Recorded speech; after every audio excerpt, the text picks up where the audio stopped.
আমি জানতাম না যে আমাকে ফান্দার জন্য সম্মাননা প্রদান করা হচ্ছে। আমার একটা ফ্র্যাকচার হয় এখানে, ছোটোখাটো একটা ফ্র্যাকচারই বলবো, কারণ আমি সব কিছুকে একটু ছোটো করে দেখতে পছন্দ করি। তুমি যদি কোনো কাজ মন থেকে করো সেটা তুমি সুন্দর করে শেষ করতে পারবে, আমি মনে করি। সো করতে পেরেছি আলহামদুলিল্লাহ।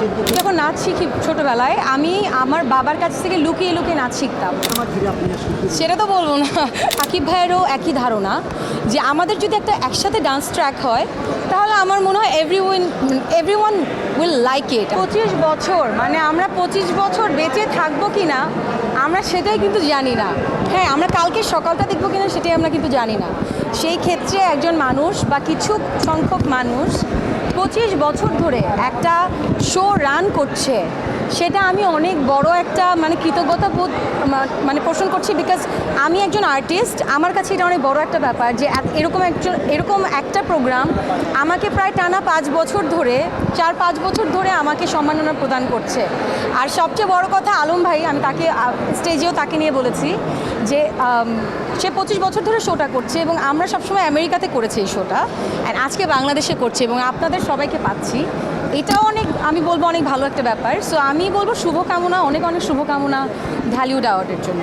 বাই দ্য ওয়ে, ফান্দা কিন্তু আমার জন্য অনেক স্পেশাল, কারণ আমি আমার ফিল্ম শুরু করার আগে আমি প্রায় 2 মাস একটা গ্যাপ নিয়েছি, 2 থেকে আড়াই মাস। সো আড়াই মাস আগে আমি যেই লাস্ট কাজে শুটিং করেছি, টানা 7 দিন আমরা শুটিং করেছি। আমার এখনও মনে আছে, সিলেটের বিরিশিরির অনেক দূরে একটা জায়গা, আমরা টানা 7 দিন শুটিং করেছি এই নাটকের। অনেক কষ্ট করেছি আমরা পুরো টিম। সো আমি জানতাম না যে আমাকে ফান্দার জন্য সম্মাননা প্রদান করা হচ্ছে।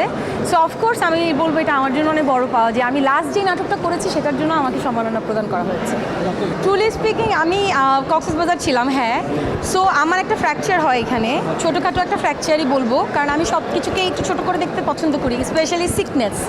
সো আমার আসলে আসার আগ পর্যন্ত টানা 6 দিন ধরে আসলে ব্যান্ডেজ করা, otherwise it's difficult to move. But আমার কাছে মনে হচ্ছে commitment is the best thing ever. So আমি আসলে গতকালকে আগের দিনও কনফিউজ ছিলাম যে আমি আসলে পারফরমেন্স করতে পারবো কি না। বাট আমি কালকেও রিহার্সাল করেছি উইথ ব্যান্ডেজ, আমাকে ডক্টর বলেছে না খুলতে। বাট আমি নিজেও জানতাম না যে আমি ব্যান্ডেজ খুলেছি শোয়ের আগে, যে আমি আসলে এটা পারবো কি না। স্টিল আম শেকিং, বাট আলহামদুলিল্লাহ, তুমি যদি কোনো কাজ মন থেকে করো সেটা তুমি সুন্দর করে শেষ করতে পারবে, আমি মনে করি। সো করতে পেরেছি আলহামদুলিল্লাহ।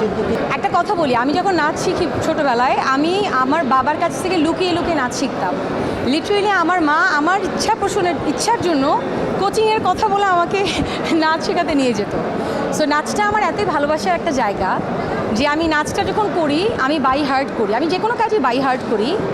আর নাচটা যখন করি আমি চাই আমি যেমন এনজয় করি নাচ করতে, মানুষ দেখতেও যেমন তেমন এনজয় করতে পারে। সো এটা চিন্তা করে আসলে করা। অবশ্যই প্রথম ফিল্মটাতে আসলে দেখতে পাবো কি না এখন পর্যন্ত শিওর না, যেহেতু আমাদের ফিল্মের এখনও কিছু সংখ্যক কাজ বাকি আছে। বাট আমি আশা করছি, প্লাস আমার দর্শক চায় বোধহয় আমাকে একটু একটা ডান্স ট্র্যাকে দেখতে। সো আমি আশা করছি আমার ডিরেক্টর এটা নিয়ে চিন্তা করবে, আই হোপ সো।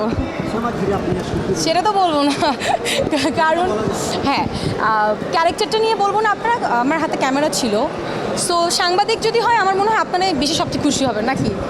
সো হ্যাঁ, সাংবাদিকের মতোই একটা ক্যারেক্টার। সাংবাদিক হতে পারে, it can be influencer, it can be photographer or blogger, এই 4টার মধ্যে যে কোনো একটা হবে। সো আমি একটা কনফিউশন রাখলাম। বাট আমার প্রথম ফিল্ম তো আমি খুব চেষ্টা করেছি ভালো কিছু করার, যতটুকু পেরেছি। মনে হয়েছে যে it can be my first film. আমাদের সাথে আমাদের সুপারস্টার আছে সাকিব ভাইয়া, আমাদের যেই জনরাতে আমি কাজ করছি তাদেরও এটা প্রথম কাজ। তাদের যেমন একটা চ্যালেঞ্জ, আমার জন্যও কিন্তু একটা চ্যালেঞ্জ। সো আমার চ্যালেঞ্জ নিতে অনেক ভালো লাগে। সো ওই জায়গা থেকে আমার মনে হয়েছে এটা পুরো টিমের চ্যালেঞ্জ হবে। সো আমার এই কাজটা এই জন্যই করা mainly. Thank you for the question. আমি ফার্স্ট যখন বসি ফিল্মটা নিয়ে, আমি আমার ডিরেক্টরকে সেম কথা বলেছি। যখন আমি দেখছিলাম যে এখানে একটা ডান্স ট্র্যাক আমার নাও থাকতে পারে, তখন আমি আমার ডিরেক্টরকে সেম কথা বলেছি। এবং আমি যেটা বুঝি সাকিব ভাইয়েরও একই ধারণা যে আমাদের যদি একটা একসাথে ডান্স ট্র্যাক হয় তাহলে আমার মনে হয় everyone will like it and love it. So ওই জায়গা থেকে আমরা পুরো টিম চেষ্টা করছি, এখন আল্লাহ ভরসা বাকিটা। দেশে দেশে সবার সাথে দ্য নিউজ।